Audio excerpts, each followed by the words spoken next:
دنیا میں اس وقت 3500 ارب مچھلیاں موجود ہیں اور یہ تعداد بڑھتی چلی جا رہی ہے اور ہر دن 3.5 لاکھ تک مچھلیوں میں اضافہ ہوتا چلا آ رہا ہے اور ہر سال تقریباً 13 کروڑ تک بڑھتی ہے۔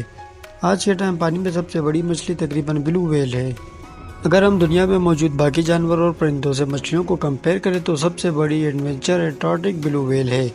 یہ انٹارکٹک بلو ویل 98 فٹ یعنی 30 میٹر تک لمبی ہوتی ہے اور اس کا وزن 4 لاکھ پاؤنڈ یعنی 1,81,436 kg ہوتا ہے، جو پورے 33 ہاتھیوں کے وزن جتنا ہے۔ ہماری زمین تقریباً 400 کروڑ سال پرانی ہے۔ اس دوران کئی اینیملز اس دنیا میں آئے اور ایکسٹنٹ ہو گئے، لیکن اس دنیا میں تقریباً بلو ویل ہی ہے جو سب سے بڑی کریچر ہے۔ بلو ویل اصل میں مچھلی نہیں بلکہ میمل ہے۔ اگر مچھلیوں کے حساب سے دیکھا جائے تو گریٹ وائٹ شارک دنیا کی سب سے بڑی مچھلی ہے، اور اگر ان کے سائز کے حساب سے ان کو دیکھا جائے تو 15 سے 16 فٹ یعنی 5۔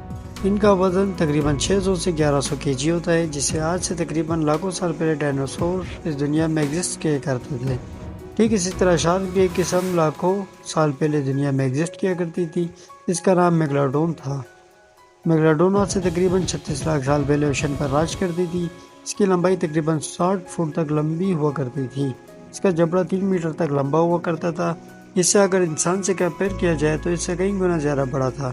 اس کے جبڑے میں تقریباً 270 کے قریب دانت ہوا کرتے تھے، جو تقریباً 7 انچ تک لمبے ہوا کرتے تھے، اور ایک ریسرچ کے مطابق انہیں کچھ ایسا معلوم ہوا کہ جس نے سب کو حیرت میں ڈال دیا۔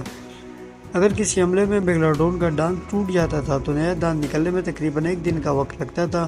اس کا وزن تقریباً 100 ٹن تک ہوا کرتا تھا اور یہ اپنے شکار کو دبوچنے کے وقت جو پریشر کریٹ کرتی تھی وہ تقریباً 10 ٹن تک ہوا کرتا تھا، جو ایک کچھوے کے شیل کو بھی آسانی سے توڑ سکتا ہے۔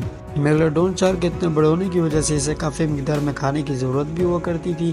سائنسدانوں کے مطابق ایک میگلاڈون کو ہر روز کھانے کے لیے 1 ٹن کھانے کی ضرورت ہوا کرتی تھی، جو اس وقت سمندر میں موجود ویلز اور سی ویلز، لائنز یا پھر دوسری شارکس کو کھا کر اپنے کھانے کی ضرورت کو پورا کرتا تھا۔ میگلاڈون کے بچوں کا وزن تقریباً 2 سے 3 ٹن تک ہوا کرتا تھا۔ ان کی لمبائی 10 فٹ تک ہوا کرتی تھی۔ زندہ رہنے کے لیے انہیں زیادہ سے زیادہ پانی کی ضرورت ہوا کرتی تھی، اس لیے یہ سمندر کی گہرائیوں میں رہا کرتے تھے اور شکار کرنے کے لیے سمندر کے کناروں پر جایا کرتے تھے۔ میگلاڈون شارک کا سائز بہت بڑا ہوا کرتا تھا اور پانی کا لیول کم ہونا اس کے لیے جان لیوا ثابت ہوا کرتا تھا۔ اتنی بڑی اور پاورفل ہونے کی وجہ سے آخر وہ کیا وجہ تھی جس کی وجہ سے میگلاڈون شارکس کا دنیا سے ہمیشہ کے لیے خاتمہ ہو گیا، جیسے کہ ڈائنوسور کا خاتمہ زمین پر گرنے والے ایسٹرائڈ کی وجہ سے ہوا تھا۔ لیکن آخر میگلاڈون کے ساتھ ایسا کیا ہوا تھا؟ میگلاڈون کے ایکسٹنٹ ہونے کی وجہ آج تک کسی تک وہ معلوم نہ ہو سکی، لیکن اس کے ایکسٹنٹ ہونے کو لے کر بہت سی تھیوریز دی گئی ہیں، لیکن ایک تھیوری ایسی ہے جو سب سے زیادہ آئیڈیل اور ٹرو سمجھی جاتی ہے۔ اس تھیوری کے مطابق وقت کے ساتھ ساتھ سمندر میں دوسرے کریچرز کی وجہ سے ایولیوشن میں بہت تیزی سے بڑھنے لگی اور مچھلیوں کی تعداد میں بہت زیادہ اضافہ ہونے لگا۔ ان مچھلیوں کو بڑی شارکس کھا رہی تھی۔ میگلاڈون شارک سائز میں کافی بڑی کیوں نہ تھی، لیکن وائٹ شارک کے مقابلے میں کم تھی، اور یہ وہ دور تھا وائٹ شارک کی آبادی بہت تیزی سے بڑھ رہی تھی۔ آج سے تقریباً 36 لاکھ سال پہلے سمندر کا ٹیمپریچر کافی کم تھا اور میگلاڈون کو زندہ رہنے کے لیے زیادہ ٹیمپریچر کی ضرورت ہوا کرتی تھی، لیکن ان کے لیے ٹھنڈے علاقوں میں زندہ رہنا تقریباً نہ کے برابر تھا۔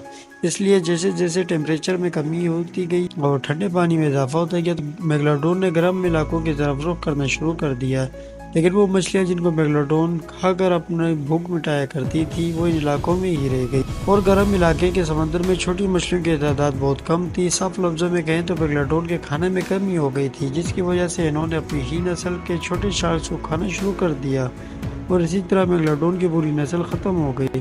لیکن ایسا صرف ہمیں ہی لگتا ہے۔ کیا میگلاڈون آج بھی زندہ ہے؟ پچھلے سالوں میں ایسے واقعات سامنے آ چکے ہیں جو میگلاڈون کو زندہ ہونے کے ثبوت دیتے ہیں۔ 1975 میں سمندر سے میگلاڈون کے 2 دانت برآمد ہوئے تھے، جن کی کاربن ڈیٹنگ کی گئی تو پتہ چلا کہ یہ دانت صرف 10,000 سال پہلے کے ہیں۔ لیکن یہاں سوال یہ آتا ہے کہ میگلاڈون تو آج سے لاکھوں سال پہلے ختم ہو چکی تھی، تو یہ دانت آج سے 10,000 سال پہلے کیسے ہو سکتے؟ میگلاڈون پوری طریقے سے ختم ہو چکی ہے یا نہیں، اس کا اندازہ لگانا بہت ہی مشکل ہے۔ اس کے ساتھ ہم آج کی ویڈیو یہی اختتام پذیر کرتے ہیں۔ ملتے ہیں اگلی انفارمیٹیو ویڈیو کے ساتھ، تب تک کے لیے اپنا خیال رکھیں اور ہمارے چینل کو سبسکرائب کریں۔ تب تک کے لیے اللہ حافظ۔